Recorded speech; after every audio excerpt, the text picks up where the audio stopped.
Okay, so this is one area that when you're doing a heated shower floor, that you end up having a difference in height, because all we did was reduce the flooring underneath of the shower pan 3/4 of an inch.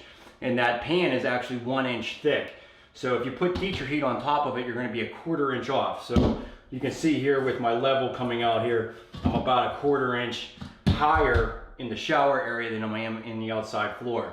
Now there's a couple ways I could have addressed this. Number one, I could have put some cement board down on the outside floor and built this up. That takes a lot of labor, I think, and I just don't find that being a very efficient way of use of time, and it's just more troublesome to lay that.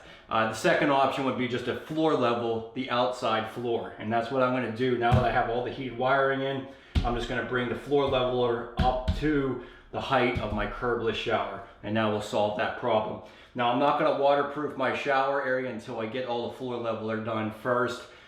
It only makes sense to basically waterproof over that floor leveler so that you know that everything's 100% waterproof outside of that shower area.